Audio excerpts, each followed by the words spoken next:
Hello students, आपके अपने channel creating mathematicians में आपका स्वागत है। स्टूडेंट्स, आज के लेक्चर में हम टू डायमेंशनल कोऑर्डिनेट के बहुत ही इंपॉर्टेंट टॉपिक इलिप्स पर डिस्कशन करेंगे, जिसमें आपको बहुत ही कॉन्सेप्शनल और इम्पॉर्टेंट टाइप के क्वेश्चंस का कलेक्शन मिलेगा, वो भी बहुत ही स्पेशल और शॉर्टकट मेथड से। स्टूडेंट्स, आप भले चाहे पूरा वीडियो स्किप करके देखें, लेकिन हर क्वेश्चन को देखें जरूर, क्योंकि बहुत ही अच्छे नेक्स्ट लेवल के क्वेश्चंस होंगे।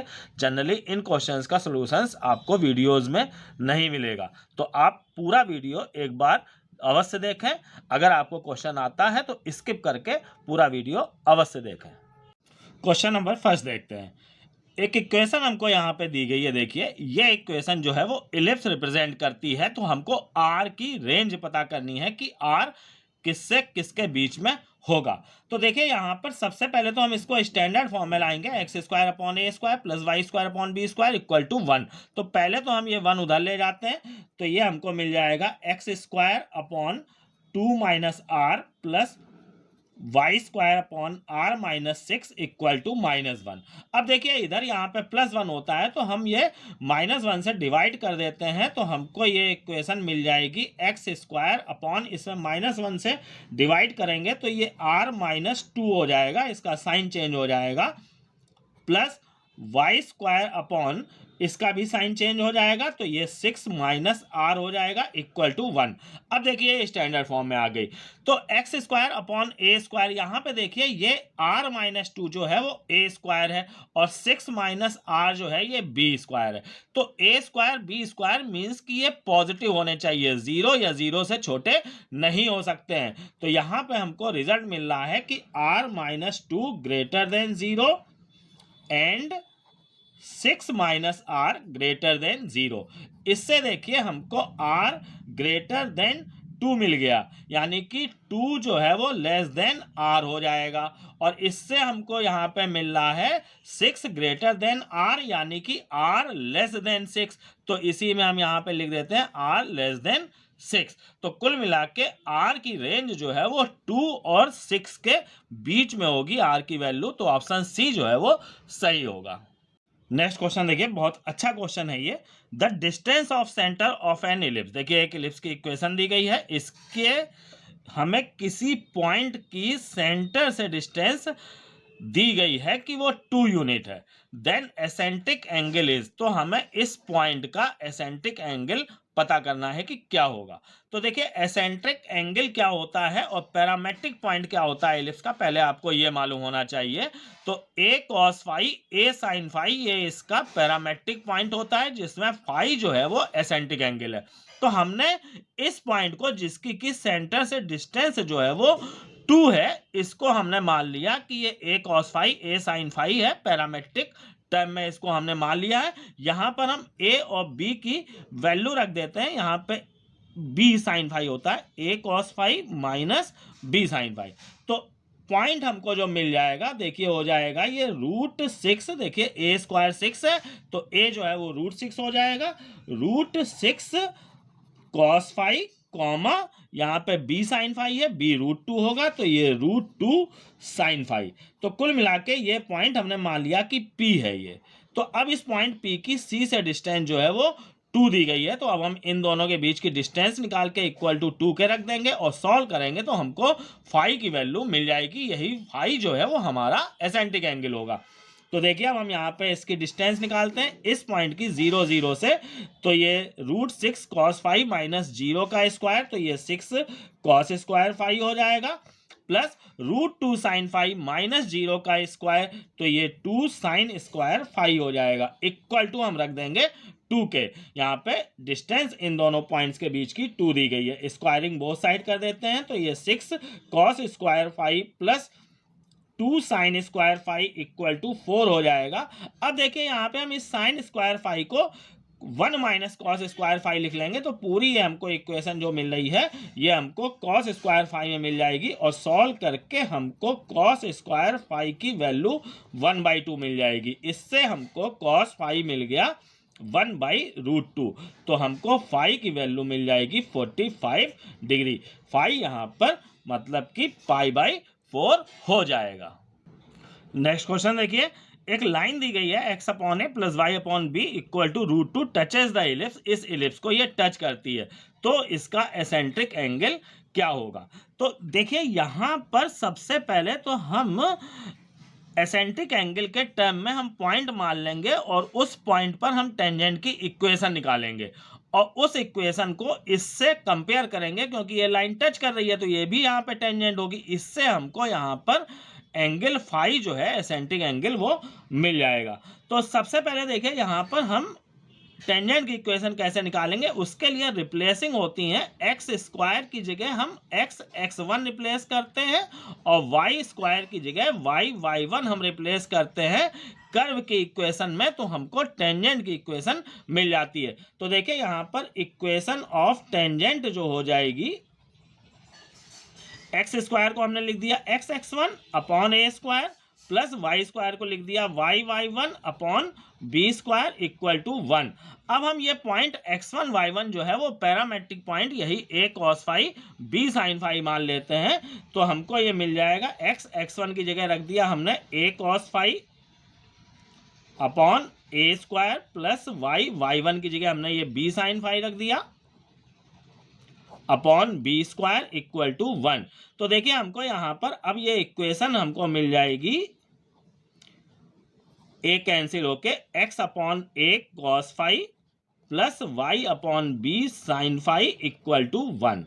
अब हम यहाँ पर इसमें भी √2 से अगर डिवाइड कर दें तो इधर 1 आ जाएगा, फिर हम इसको इससे कंपेयर करेंगे तो देखिए ये आ जाएगा x अपॉन √2 से डिवाइड कर देते हैं √2a plus y upon √2b equal to 1। अब देखिए ये और ये दोनों ही टेंजेंट हैं। अब हम जब इसको इससे कंपेयर करेंगे तो देखिए cos फाई इक्वल टू हमको मिल जाएगा 1/√2। तो इसी से हम फाई की वैल्यू निकाल लेंगे, 45 डिग्री हमें प्राप्त हो जाएगी। चाहे हम इसको कंपेयर करें तो भी देखिए यहाँ पे साइन फाई इक्वल टू 1/√2 आएगा, उससे भी हमको फाई की वैल्यू 45 ही मिलेगी। नेक्स्ट क्वेश्चन देखिए, tangent is drawn to ellipse this. देखिए इस इलिप्स पर इस पॉइंट से एक टेंजेंट ड्रॉ की गई है। Then the value of theta such that the sum of intercepts on axes made by this tangent is minimum.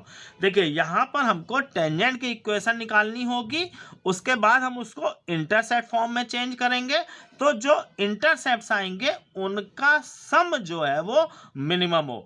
तो मैक्सिमम मिनिमा की कुछ वर्किंग करनी होगी। बहुत ही अच्छा क्वेश्चन है। देखिए यहाँ पर सबसे पहले हम इस पॉइंट पर टेंजेंट की इक्वेशन निकालेंगे इस कर्व के। तो जैसा मैंने पिछले क्वेश्चन में बताया वही वर्किंग यहाँ पर होनी है। तो एक्स स्क्वायर को x(x1) और वाई स्क्वायर को हम y(y1) लिख देंगे। तो देखिए यहाँ पे एक्स स्क्वायर को x(x1) ये लिख लिया और x1 की वैल्यू ये हमने पॉइंट रख दी, तो ये 3√3 cos थीटा ये हो गया और अपॉन का ये 27।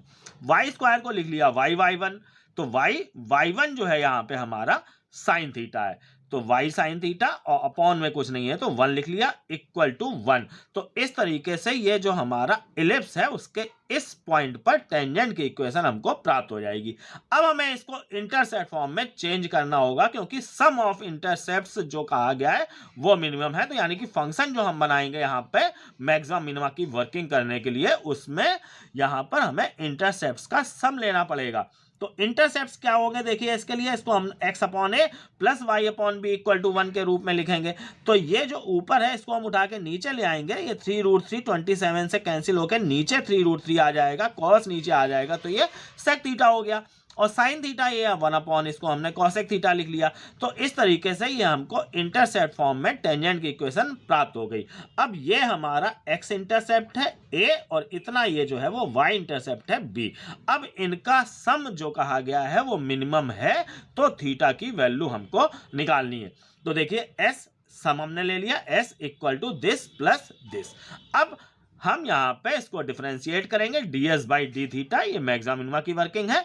तो सेक थीटा का differentiation sec theta tan theta हो गया, कॉसेक थीटा का differentiation minus cosec theta cot theta हो गया। अब हम इसको इक्वल टू 0 के रख देते हैं और यहाँ पर हम इसको अब सॉल्व करेंगे। इसको इक्वल टू 0 रख के साइन कॉस में पूरा चेंज करके इसको हम सॉल्व कर लेंगे तो कॉट थीटा की वैल्यू √3 आ जाएगी, यानी कि theta equal to 30 degree. Answer हमारा आ जाएगा सी ऑप्शन जो है π/6 ये सही होगा। नेक्स्ट क्वेश्चन देखिए, the area of triangle form by the two ends of latus rectum. देखिए यहाँ पे लेटस रेक्टम जो होते हैं फोकस पर एक्सेस के मेजर एक्सेस के परपेंडिकुलर जो लाइन होती है वो लेटस रेक्टम कहलाती है। मैंने ये डॉटेड दिखाया है, ये मान लेते हैं एक फोकस है और एक फोकस ये है, तो ये लाइन और ये लाइन जो है वो इसके लेटस रेक्टम है। तो क्वेश्चन में क्या कहा गया है कि ये जो दो लेटस रेक्टम है उनके एंड पॉइंट और फोकस को, किसी एक फोकस को मिलाने पे जो ट्रायंगल बन रहा है इसका हमको यहाँ पर एरिया जो है वो बताना है कि क्या होगा। तो देखिए यहाँ पे ट्रायंगल आपको दिख रहा है कि दो एंड पॉइंट हमने ले लिए ये इन दोनों लेटस रेक्टम के और एक ये फोकस ले लिया, तो ये हमको ट्रायंगल एक प्राप्त हो गया। इसका area half base into height हम इस फार्मूले से निकालेंगे। तो देखिए बेस इसका हम ले लेंगे, ये इतना यहाँ पे ये mn जो है वो बेस हो जाएगी, सॉरी हाइट हो जाएगी, और बेस जो है ये हम ले लेंगे sm। तो अब इसमें यहाँ पर mn जो है देखिए क्या होगा, उसके लिए हमको इसके एंड पॉइंट मालूम होने चाहिए। तो लेटस रेक्टम, ये जो लेटस रेक्टम है इसका एंड पॉइंट AE, B²/A और AE, -B²/A होता है, और इस वाले लेटस रेक्टम का एंड पॉइंट ये -AE B²/A और -AE -B²/A होता है। तो अब देखिए यहाँ पर हमको इसका जैसे हाइट चाहिए मान लीजिए इसकी, तो यहाँ पर ये इतनी डिस्टेंस AE होगी, यहाँ से यहाँ तक ये AE होगी और यहाँ से यहाँ तक ये AE होगी। इसमें आप जो पॉइंट्स हैं इनसे आप समझ पा रहे होंगे। तो ये 2AE जो है यहाँ पर इसका जो है वो हाइट आ जाएगी। अब बेस के लिए यहाँ पर हम क्या करेंगे, ये देखिए ये लेटस रेक्टम का आधा मीन्स कि लेटस रेक्टम का आधा ये B²/A, ये इसका बेस हो जाएगा। तो कुल मिला के हमको A, B और E की जरूरत होगी। A और B हमें इक्वेशन में दिख रहा है कि A जो है वो 4 होगा, A² 16 है तो A 4 हो जाएगा, B² 4 है तो B जो है वो 2 हो जाएगा। अब हम यहाँ पे E अगर निकाल लें तो हम इन तीनों क्वांटिटी को यूज करके एरिया निकाल सकते हैं। तो इसके लिए देखिए हम यहाँ पर रिलेशन यूज करेंगे A, B और E में, B² = A² 1 - E²। देखिए यहाँ पे ये हॉरिजॉन्टल एलिप्स है, A² B² से बड़ा है तो इसका रिलेशन ये होता है। इसमें जब हम यहाँ पर रख देंगे B² की वैल्यू 4 अपॉन A² ये नीचे ले आते हैं 16 = 1 - E²। इससे देखिए हम E की वैल्यू निकाल लेंगे, ये √3/2 आ जाएगी। अब area equal to half base into height. Base हम ले लेते हैं इसका sm और हाइट हम ले लेते हैं यहाँ पे mn। तो हाफ sm जो है वो देखिए B²/A है इंटू हाइट जो है वो 2AE है। अब इसमें A तो हमारा यहाँ पे कैंसिल हुआ जा रहा है। अब हम इसमें यहाँ पे B² की ये 2 भी कैंसिल हो जाएगा। देखिए B² की वैल्यू रख देते हैं, B² हमारा 4 है और E की वैल्यू हमने रख दी √3/2। तो इस तरीके से ये 2√3 जो है वो हमारा एरिया आ जाएगा। नेक्स्ट क्वेश्चन देखिए, if S and S be the foci and B be the minor axis, if BSS' = theta, ये एंगल BSS' ये एंगल जो है वो थीटा है, तो E की वैल्यू हमको यहाँ पर पता करनी है। तो देखिए यहाँ पर ये इतनी डिस्टेंस, ये सेंटर, ये BC जो है वो B होगा हमारा और ये CS जो है वो AE होगा। ये डिस्टेंस आपको दिख रही होंगी इसमें। तो यहाँ पर हम फार्मूला लगा सकते हैं, मतलब tan थीटा की वैल्यू निकाल सकते हैं। इससे ये आ जाएगी B/AE। अब हम यहाँ पे इससे tan² थीटा चलिए निकाल लेते हैं, तो ये B² अपॉन A² E² आ जाएगा। अब रिलेशन हम यूज कर लेते हैं, B² = A² 1 - E²। तो इसमें देखिए यहाँ पर B² की वैल्यू इससे जो है वो हमारी आ रही है tan² थीटा A² E², ये हम रख देते हैं tan² theta A² E² equal to, ये हम लिखा रहने देते हैं A² 1 - E²। A² sorry cancel हो जाएगा, तो इससे यहाँ पर tan square theta, e square नीचे ले आएंगे तो ये tan square theta equal to e square से डिवाइड कर देंगे तो 1 ये ई स्क्वायर माइनस 1 आ जाएगा। इससे हमको ये 1 ई स्क्वायर की वैल्यू ये इधर ले आते हैं 1 प्लस टेन स्क्वायर थीटा यानी कि सेक स्क्वायर थीटा मिल जाएगी। इसको हम पलट देते हैं तो ई स्क्वायर की वैल्यू हमको मिल जाएगी कॉस स्क्वायर थीटा, मीन्स कि e equal to cos theta हमको प्राप्त हो जाएगा। Next question, minor axis of an ellipse, देखिए ये बी बी डैश जो है वो माइनर एक्सेस है, subtend an equilateral triangle with one vertex at one end of major axis. देखिए ये मेजर एक्सेस होता है, ये ए डैश हमारा, इसके एक वर्टेक्स पर ये जो हमारा माइनर एक्सेस है वो एक इक्विलेटरल ट्रायंगल सबटेंड करता है, यानी कि ये ए बी बी डैश जो है वो एक इक्विलेटरल ट्रायंगल है। देन ई इज, ई की वैल्यू हमको पता करनी है। तो देखिए यहाँ पर ये ए बी जो है वो इस बी बी डैश के बराबर होगा अगर ये हमारा जो है ट्रायंगल इक्विलेटरल है। तो देखिए हमने यहाँ पर ये कंडीशन ले ली, A B equal to B B dash. अब हम ए बी निकाल लेते हैं, इसके बीच की डिस्टेंस निकालेंगे तो ये रूट ए स्क्वायर प्लस बी स्क्वायर आ जाएगी, और बी बी डैश जो है वो माइनर एक्सेस जो है वो 2b होता है तो ये 2b हो गया। स्क्वायरिंग बोथ साइड हमने कर दिया, बी स्क्वायर एक कैंसिल हो जाएगा तो 3b square equal to A square आ जाएगा। अब हम बी स्क्वायर की वैल्यू रख देते हैं, रिलेशन यूज कर लेते हैं यहाँ पे, b square equal to A square 1 minus e square, E square cancel होके इस तरीके से ये ई की वैल्यू √2/3 आ जाएगी। ऑप्शन ए जो है वो इसका सही होगा। Next question, the sum of focal radius of any point of an ellipse is equal to, देखिए यहाँ पर रिजल्ट है और बहुत इंपॉर्टेंट रिजल्ट है, ये आपको मालूम होना चाहिए। सम ऑफ फोकल रेडियस, तो पहली बात तो फोकल रेडियस क्या होता है किसी पॉइंट की, देखिए कोई भी पॉइंट है उसकी फोकस से डिस्टेंस फोकल रेडियस कहलाती है। जैसे पॉइंट पी है तो इस फोकस से डिस्टेंस ये पी एस हो गई, एक फोकल रेडियस ये हो गई, और दूसरे फोकस से इसकी डिस्टेंस पी एस डैश हो गई तो एक फोकल रेडियस ये हो गई। हर पॉइंट की 2 फोकल रेडियस होती हैं। कुल मिला के फोकल रेडियस क्या है, पॉइंट की फोकस से डिस्टेंस, ये फोकल रेडियस है। Sum of focal radius of any point, तो किसी पॉइंट की दोनों फोकल रेडियस का सम यानी कि p s plus p s dash. तो देखिए ये p s plus p s dash equal to 2a major axis के इक्वल होता है। इलिप्स के किसी भी पॉइंट की दोनों फोकस से डिस्टेंसेस का सम जो है वो मेजर एक्सिस के बराबर होता है। ये भी इलिप्स की एक डेफिनेशन है। एक डेफिनेशन आप p s equal to e p m पढ़ते होंगे, लेकिन इलिप्स की ये दूसरी डेफिनेशन है कि इलिप्स के किसी भी पॉइंट की दोनों फोकस से डिस्टेंसेस का सम 2a होता है। तो यहां पर बस ये रिजल्ट सीधे यूज हो जाएगा। तो दोनों पॉइंट से डिस्टेंसेस का सम मींस की यानी कि फोकल रेडियस का सम, तो P s plus p s dash बराबर 2a मेजर एक्सिस के बराबर, ऑप्शन ए इसका सही होगा। नेक्स्ट क्वेश्चन देखिए, इसमें भी केवल सीधे आपको यहाँ पर रिजल्ट मालूम होना चाहिए। The equation ax square plus 2hxy plus by square plus 2gx plus 2fy plus c equal to 0। देखिए ये सेकंड ऑर्डर की इक्वेशन है। ये ellipse, parabola, hyperbola, circle, pair of straight line किसी को भी शो करती है, बस अलग अलग कंडीशंस पे करती है।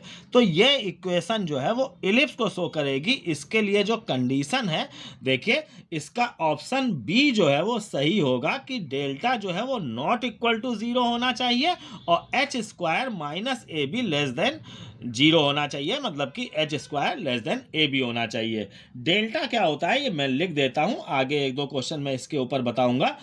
ए b c plus 2FGH minus AF square minus BG square minus CH square. देखिए ये जो सेकंड ऑर्डर इक्वेशन है इसमें ABCFGH ये 6 कांस्टेंट आए हैं। इन 6 में एक रिलेशन बताया गया है, इसी को डेल्टा से शो करते हैं। तो ये डेल्टा जो है वो नॉन जीरो होना चाहिए और h square less then AB होना चाहिए, या मतलब H square minus AB less than 0 होना चाहिए। तो ये जो इक्वेशन है वो इलिप्स को रिप्रेजेंट करती है। नेक्स्ट क्वेश्चन देखिए इसी के ऊपर, the equation this represent the curve. अब यहाँ पे ये इक्वेशन जो है वो किसको रिप्रेजेंट कर रही है, तो अगर यही 2 कंडीशन फॉलो हो रही हैं तो हम यहाँ पर ये कह सकते हैं कि ये जो है वो इलिप्स होगा। तो देखिए इसमें a b c f g h क्या है, ये जो हमारी स्टैंडर्ड इक्वेशन है, हम इससे इसको कंपेयर करेंगे। तो देखिए ए की वैल्यू यहाँ पर 1 आ रही है, 2h इक्वल टू 1 है, एक्स वाई का कॉफिशिएंट यहाँ 1 है तो h इक्वल टू 1/2 आ जाएगा, b इक्वल टू 1 है, 2g इक्वल टू देखिए यहाँ पर 1 है तो g equal to 1/2, f equal to भी 1/2 हो जाएगा और इसको इससे कंपेयर करेंगे तो c इक्वल टू -1 हो जाएगा। तो यहाँ पर जब हम ये सारी values a b c f g h की इस डेल्टा के यहाँ जो फार्मूला बताया गया डेल्टा की वैल्यू, इसमें हम जब रखेंगे और इसको सॉल्व करेंगे तो ये डेल्टा की वैल्यू -1 आ जाएगी। ये मैं सीधे रख देता हूँ, मैंने a b c f g h value वैल्यू आपको बता दी है, ये आप इसमें रख के सॉल्व कर लीजिएगा। तो डेल्टा इक्वल टू -1 यानी कि delta is not equal to 0 आया। अब delta is not equal to 0 के साथ ये H square minus A B less than 0 भी होना चाहिए। तो अब हम यहाँ पे एच स्क्वायर माइनस ए बी निकालेंगे। एच देखिए यहाँ पे 1/2 था तो ये 1/2 का स्क्वायर 1/4 हो जाएगा, माइनस ए बी ए 1 है और बी भी यहाँ पे 1 है तो ये माइनस का 3/4 आ रहा है तो ये लेस देन 0, मतलब H square minus A B less than 0 आ रहा है, या ये कह सकते हैं कि एच स्क्वायर लेस देन ए बी आ रहा है। तो अब यहाँ पे ये दोनों कंडीशन जो है वो फॉलो हो रही हैं, तो इसका मतलब ये जो कर्व है वो इलिप्स होगा। अगर एच स्क्वायर ग्रेटर देन ए बी है तो यही हाइपरबोला हो जाता है, H square equal to A B है तो यही पैराबोला हो जाता है, और पेयर ऑफ स्ट्रेट लाइन होता है तब जब ये डेल्टा की वैल्यू 0 आ जाए। स्टूडेंट्स, इस पूरे मैटर के ऊपर मैंने एक बहुत ही अच्छा वीडियो बनाया है, उसका लिंक मैं डिस्क्रिप्शन बॉक्स में डाल दूंगा, उसे आप अवश्य देखें, जिससे कि आपको ये पूरी जानकारी बहुत डीपली हो जाएगी। यहाँ तो मैं 1-2 क्वेश्चन से इसको क्लियर कर ही रहा हूं। अब नेक्स्ट क्वेश्चन में आते हैं। देखिए ऐसा ही क्वेश्चन है बट यहाँ पे समय बहुत कम लगेगा। अब अंतर क्या है इसको समझिएगा आप। यहां लिखा है द कोनिक दिस रिप्रेजेंट, देखिए यहां पर ये जो इक्वेशन दी गई है ये भी ऐसे ही सेकंड ऑर्डर की इक्वेशन है, लेकिन इसमें हमको यहां पे कोनिक पता करना है कि कौन सा होगा। कोनिक मींस कि सर्किल, पैराबोला, इलिप्स और हाइपरबोला में हमको पता करना है। तो अगर इस तरह की बात आती है कि कोनिक, मतलब यहां पे कोई भी ऑप्शन देखिए पेयर ऑफ स्ट्रेट लाइन नहीं है, जबकि इसमें पेयर ऑफ स्ट्रेट लाइन था, तो इसमें हम केवल एच स्क्वायर माइनस ए बी निकालेंगे, इसको चेक करेंगे। तो इस क्वेश्चन में जब हम एच स्क्वायर माइनस ए बी निकालेंगे तो आप वो निकाल लीजिएगा, एच स्क्वायर माइनस ए बी, इसका माइनस का 16 आएगा, तो ये एच स्क्वायर माइनस ए बी जो है वो लेस देन 0 है, यानी कि ये इलिप्स हो जाएगा। अब देखिए इसमें हमको यहाँ पे ये डेल्टा को चेक करने की जरूरत नहीं है। डेल्टा को हमें चेक करने की जरूरत तभी पड़ती है जब पेयर ऑफ स्ट्रेट लाइन होने का चांस हो, लेकिन यहाँ पर देखिए ऐसा कुछ नहीं लिखा था कोनिक, बट इसमें कोनिक लिखा है और ऑप्शन में भी देखिए कोनिक दिए गए, तो हम केवल एच स्क्वायर माइनस ए बी चेक करेंगे कि वो लेस देन 0 है कि ग्रेटर देन 0 है, तो इसमें हमारा टाइम जो है वो थोड़ा सा बच जाएगा। Next question, which of the point lie outside the circle this, देखिए यहाँ पे ये 4 पॉइंट दिए गए हैं और कौन सा पॉइंट जो है वो सर्किल नहीं, सॉरी यहाँ पे इलिप्स होगा, इस इलिप्स के बाहर होगा। तो इसके लिए देखिए यहाँ पर हम सबसे पहले S1 निकालेंगे। तो S क्या होता है, देखिए S ये जो भी इक्वेशन कर्व की दी गई है इसमें सब कुछ LHS में ले आएंगे और RHS में 0 होना चाहिए, तो जो LHS होता है वही हमारा S हो जाता है, तो S जो है वो हमारा ये हो जाएगा। अब S1 निकालेंगे तो इसमें X और Y की जगह हम वो पॉइंट रख देंगे जिसको कि हमें चेक करना है कि वो कहाँ पर है, बाहर है कर्व के कि अंदर है कि सर्कमफेरेंस पे है। तो S1 हमें यहाँ पर निकालना है, जैसे हम इस चलिए A, B का चेक करते हैं, तो हम इसमें X की जगह A और Y की जगह देखिए B इसमें रख देंगे, तो ये A square upon A square plus B square upon B square minus 1, ये भी देखिए कट के 1 1, तो कुल मिला के ये 1 आ जाएगा। तो अब यहाँ पर S1 जो है वो 1 आया, ये ग्रेटर देन 0 है। तो अगर कोई भी कर्व है, इसको आप समझिएगा जैसे ये कोई भी कर्व है, अगर S1 की वैल्यू 0 से बड़ी आ रही है तो ये बाहर होगा, S1 ग्रेटर देन 0, और S1 अगर लेस देन 0 है तो यानी कि वो अंदर होगा, ये कंडीशन इसकी होगी यहाँ पे। और अगर परिधि पर है, मान लीजिए सर्कमफेरेंस पे है, तो S1 इक्वल टू 0 आएगा। तो देखिए यहाँ पे S1 जो है वो ग्रेटर देन 0 था, तो यानी कि ये पॉइंट A, B जो है वो आउटसाइड ऑफ द इलिप्स होगा। अब लेकिन इतना तो देखिए मैंने यहाँ पे आपको करके बताया, लेकिन इतना आपको आवश्यकता नहीं है। अगर आप थोड़ा सा दिमाग लगाएं फिगर में कि जैसे ये इलिप्स जो होता है इसमें 0, कॉमा बी ये पॉइंट होता है, ये परिधि पे होता है, ए कॉमा 0 ये पॉइंट है, ये भी परिधि पे होता है, माइनस ए कॉमा 0 ये पॉइंट है, ये भी परिधि पे होता है। तो सीधी सी बात है कि यही एक पॉइंट ऐसा बच रहा है जो कि यहाँ पर इस इलिप्स के ना अंदर है ना परिधि पे है, तो ये बाहर होगा। ए कॉमा बी लगभग यहाँ कहीं कोई पॉइंट होगा। तो आप थोड़ा सा दिमाग लगा के फिगर से भी इसका आंसर सीधे दे सकते हैं। मैंने यहाँ पर एक जनरल जो वर्किंग है वो भी आपको बता दिए। अब हम आते हैं नेक्स्ट क्वेश्चन में। बहुत अच्छा क्वेश्चन है। E1 and E2 are the eccentricity of two conics. देखिए तो कोई दो कोनिक है यहाँ पे जिनकी एसेंट्रिसिटीज E1 एंड E2 है, और उनमें एक रिलेशन दिया गया है कि E1 square plus E2 square equal to 1 है। तो कोनिक्स क्या होंगे? तो देखिए यहाँ पर इसमें आपको इन सब कोनिक्स की एसेंट्रिसिटी के बारे में मालूम होना चाहिए। देखिए पैराबोला की ई जो होती है वो 1 होती है, इलिप्स के लिए ई जो होती है वो लेस देन 1 होती है, और हाइपरबोला के लिए ई जो है वो ग्रेटर देन 1 होती है, और सर्किल में एसेंट्रिसिटी नहीं पाई जाती है। तो सर्किल तो होगा ही नहीं। अब यहाँ पे अगर ये पैराबोला होता तो ये E1 E2 दोनों 1 1 होते, तो ये E1 square plus E2 square parabola के लिए जो है वो 2 हो जाता है, ये पैराबोला के लिए। और अगर ये हाइपरबोला होता तो E1 square plus E2 square आप समझ रहे हैं कि ये 1 से बड़ा होगा, तो ये ग्रेटर देन जो है वो 2 हो जाता। तो लेकिन यहाँ पर जो E1 square plus E2 square equal to 1 दिया गया है, तो मीन्स कि ये हाइपरबोला के लिए हो गया। तो मीन्स की कंडीशन हमारी यही आती है कि वो इलिप्स होगा, क्योंकि इलिप्स में ई की वैल्यू जो है वो 1 से छोटी होती है। तो दो अगर यहाँ पे एसेंट्रिसिटी है, उनके स्क्वायर्स का सम जो है वो 1 तभी आएगा जब यहाँ पे कर्व जो है वो हमारा इलिप्स होगा। नेक्स्ट क्वेश्चन देखिए। X cos alpha plus Y sine alpha equal to P एक कोई लाइन है जो कि इस इलिप्स की टेंजेंट है। तो कौन सी कंडीशन यहाँ पर सही है ये हमको बताना है। तो देखिए सबसे पहले तो कोई लाइन अगर y equal to M X plus C form की है तो वो इस इलिप्स की टेंजेंट होगी। उसके लिए ये कंडीशन है C square equal to A square M square plus B square, जहां पे हम एम और सी निकालेंगे लाइन की इक्वेशन से, उसको y is equal to M X plus C के फॉर्म में लाके, और ए स्क्वायर बी स्क्वायर जो है वो हम इलिप्स की इक्वेशन से लेंगे जो ये एक्स स्क्वायर और वाई स्क्वायर के नीचे अपॉन में होते हैं, वो ए स्क्वायर बी स्क्वायर हो गए। तो यहाँ पर देखिए इसको सबसे पहले हमको y equal to M X plus C के फॉर्म में लिखना चाहिए। तो हम पहले एक्स कॉस अल्फा उधर ले जाते हैं, तो माइनस का x cos alpha plus P हो जाएगा। फिर हम इस फॉर्म में लाना है तो वाई अकेला होना चाहिए, तो साइन अल्फा से डिवाइड कर देते हैं, तो वाई इक्वल टू माइनस ये cos alpha upon sine alpha into X plus P upon sine alpha. तो देखिए अब ये इसको जब हम y is equal to M X plus C से कंपेयर करेंगे तो इतना जो है वो हमारा m हो जाएगा और इतना ये जो है वो हमारा c हो जाएगा। अब हम इस कंडीशन में रख देते हैं। देखिए सी स्क्वायर जो है वो हमारा हो जाएगा, यहाँ पे कंडीशन यूज कर लेते हैं, P square upon sine square alpha equal to A square है, एम स्क्वायर जो है वो cos square alpha upon sine square alpha हो जाएगा, और प्लस बी स्क्वायर है। पूरे में हम यहाँ पे साइन स्क्वायर अल्फा से मल्टीप्लाई कर देते हैं, तो P square equal to A square cos square alpha plus B square sine square alpha. ये हमारा ऑप्शन सी जो है वो सही होगा। नेक्स्ट क्वेश्चन देखिए, बहुत अच्छा क्वेश्चन है, इसको आप ढंग से देखिएगा। The locus of the point of intersection of perpendicular tangents of the ellipse. देखिए कोई यहाँ पर ये एक इलिप्स है, फिगर से आप इसको जरा समझिए क्या बात कही गई है।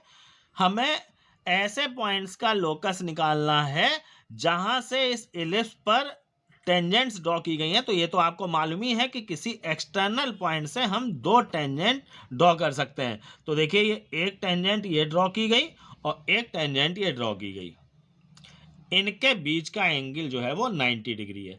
तो अब हमें ऐसे ही पॉइंट्स का लोकस निकालना है। जैसे मान लीजिए जब ये पॉइंट यहाँ पे आ जाएगा तो इस तरीके की ये टेंजेंट्स हो जाएंगी।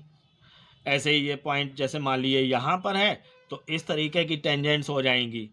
तो हमेशा इस कंडीशन यहाँ पे जो बताई जा रही है ये है कि दोनों टेंजेंट्स के बीच का एंगल जो है वो 90 डिग्री होना चाहिए। तो अब हमें इन पॉइंट्स का यहाँ पे लोकस पता करना है। तो देखिए यहाँ पर ये हमको एक इस तरीके से एक सर्किल प्राप्त होता है। ये आप देख रहे होंगे 3 पोजीशन मैंने इस पॉइंट की दिखाई है। इसका पूरा जो हम सर्किल लेंगे, लोकस लेंगे, तो एक सर्किल प्राप्त होगा और उसको डायरेक्टर सर्किल बोलते हैं। आप नाम याद रखिएगा, उसको डायरेक्टर सर्किल बोलते हैं। और लोकस जो डायरेक्टर सर्किल होता है उसकी इक्वेशन, इलिप्स के डायरेक्टर सर्किल की equation X square plus Y square equal to A square plus B square होती है। ये आप रिजल्ट यहाँ पे याद रखेंगे। और ऐसे ही अगर हाइपरबोला है तो उसके डायरेक्टर सर्किल की equation X square plus Y square equal to A square minus B square होती है। इलिप्स में यहाँ सर्किल में यहाँ पे 2a स्क्वायर हो जाता है। तो आपको डायरेक्टर सर्किल की इक्वेशन यहाँ पे याद होनी चाहिए। तो अब हमें यहाँ पे लोकस निकालना है इस इलिप्स के लिए। तो यहाँ पे बस हम ए स्क्वायर बी स्क्वायर की वैल्यू जो है वो इस इलिप्स से निकाल लेंगे। इसके लिए इसको हमें पहले स्टैंडर्ड फॉर्म में लाना पड़ेगा। तो हम 144 से डिवाइड कर देते हैं, मतलब X square upon A square plus Y square upon B square equal to 1 के फॉर्म में लाना है। तो ये हो जाएगा एक्स स्क्वायर अपॉन, ये जब हम इसमें 144 से डिवाइड करेंगे तो 9 हो जाएगा, प्लस वाई स्क्वायर अपॉन 16 हो जाएगा इक्वल टू 1। तो ए स्क्वायर 9 हो गया और बी स्क्वायर जो है वो यहाँ पर 16 हो गया। तो लोकस जो है वो हमारा हो जाएगा x square plus Y square equal to A square 9 plus 16 equal to 25। तो X square plus Y square equal to 25, ये हमारा लोकस आ जाएगा। नेक्स्ट क्वेश्चन देखिए, ये भी डायरेक्टर सर्किल से ही रिलेटेड है। The tangents from which of the following points to the ellipse this are perpendicular. मतलब कि यहाँ पे 4 पॉइंट दिए गए हैं, इसमें से किस पॉइंट पर जो टेंजेंट्स ड्रॉ की गई हैं इस इलिप्स पर वो परपेंडिकुलर होंगी। तो देखिए जिस भी पॉइंट से परपेंडिकुलर टेंजेंट्स ली गई होंगी वो डायरेक्टर सर्किल पे होगा। ये आप समझ गए होंगे इतने से। तो अब इसमें यहाँ पर हम सबसे पहले इस इलिप्स के डायरेक्टर सर्किल की इक्वेशन निकाल लेंगे, X square plus Y square equal to A square plus B square. तो यहाँ पे ए स्क्वायर देखिए इसको स्टैंडर्ड फॉर्म में लाएंगे तो 5 हो जाएगा और बी स्क्वायर 4 हो जाएगा। तो इस तरीके से ये डायरेक्टर सर्किल की इक्वेशन आ जाएगी। अब जो पॉइंट यहाँ पर इस डायरेक्टर सर्किल की इक्वेशन को सेटिस्फाई करेगा वही पॉइंट जो है वो आंसर हो जाएगा। क्योंकि आप ये समझ पा रहे होंगे कि डायरेक्टर सर्किल पर जो पॉइंट होगा उसी से यहाँ पर परपेंडिकुलर टेंजेंट्स जो है वो ड्रॉ की गई होंगी। तो यहाँ पर देखिए ये जो पहला पॉइंट है ये इसको सेटिस्फाई कर रहा है। इसमें आप रख के देख लीजिए 1 प्लस यहाँ पे 2√2 का स्क्वायर करेंगे तो 8 इक्वल टू 9 आ जाएगा, ये बराबर RHS के आ जाएगा। तो ऑप्शन ए जो है वो सही होगा। नेक्स्ट क्वेश्चन देखिए, बहुत अच्छा क्वेश्चन है ये भी। If straight line this be a normal to the ellipse. अब देखिए यहाँ पे जैसे अभी मैंने पीछे क्वेश्चन बताया था, टेंजेंट का बताया था, उसमें y is equal to mx plus C के इलिप्स के टेंजेंट होने की कंडीशन बताई गई थी। लेकिन बट यहाँ पे y is equal to mx plus C ना लेके जनरल इक्वेशन ली गई है ax plus B Y plus C equal to 0 होती है। लेकिन a और b यहाँ पे इलिप्स की इक्वेशन में होते हैं तो इसमें कुछ चेंजिंग करके lx plus my plus n equal to 0। देखिए ये इक्वेशन ली गई है, ये इस इलिप्स की नॉर्मल का काम करेगी। उसके लिए कंडीशन है, ये आपको ये कंडीशन याद होनी चाहिए, A square upon L square B square upon M square equal to A square minus B square का whole square upon N square. इसमें ए और बी जो है वो हम वही इलिप्स की इक्वेशन से लेंगे, एल एम एन जो है वो हम इस लाइन की इक्वेशन से लेंगे जो कि नॉर्मल है। नॉर्मल आप जानते होंगे कि टेंजेंट के परपेंडिकुलर लाइन जो होती है कांटेक्ट पॉइंट पे उसको नॉर्मल कहते हैं। तो देखिए यहाँ पे ये जो लाइन है ये नॉर्मल है, इसको हम इससे कंपेयर कर लेते हैं। सिंपल काम है, यहाँ पे मैंने कर दिया है पहले से, समय नहीं आपका बर्बाद करना चाहता हूँ मैं। ये देखिए यहाँ पे कंपेयर कीजिए, एल इक्वल टू ये 4a आ गया, m इक्वल टू 3b आ गया और n इक्वल टू ये इधर आके यहाँ पे इसको हमें कंपेयर करना है। देखिए ये LHS में है तो ये माइनस का 12c आ गया। ये तीनों वैल्यूज हमने लिख ली। अब ये तीनों वैल्यूज और ए बी यहाँ पे ए बी है, देखिए इस कंडीशन में हमने यहाँ पे रख दिया। तो जब हमने इसको सॉल्व किया यहाँ पे तो देखिए ए स्क्वायर कैंसिल होके 1/16 आ जाएगा, बी स्क्वायर कैंसिल होके 1/9 आ जाएगा और यहाँ पे ये यही रखा रहेगा। अब ये देखिए 25/144 आ जाएगा, इधर ये यही हमारा रखा रहा, 144 कैंसिल हो जाएगा तो ए स्क्वायर ई स्क्वायर का whole square equal to C square उधर ले आते हैं 25c स्क्वायर आ जाएगा। इधर हम रूट ले लेंगे अब दोनों साइड में तो A square E square equal to 5c आ जाएगा। तो इस तरीके से ये ऑप्शन सी जो है वो हमारा सही होगा। आप यहाँ पे कैलकुलेशन बहुत ईजिली कर लेंगे, आप इसको करके देख लीजिएगा। अब स्टूडेंट्स मैं आज के लेक्चर को यहीं पर समाप्त करता हूं। अगर आपको लेक्चर पसंद आया हो तो इसको लाइक कीजिए, शेयर कीजिए और मेरे चैनल को सब्सक्राइब कीजिए अगर आप मेरे चैनल पे पहली बार आए हैं तो। Thank you.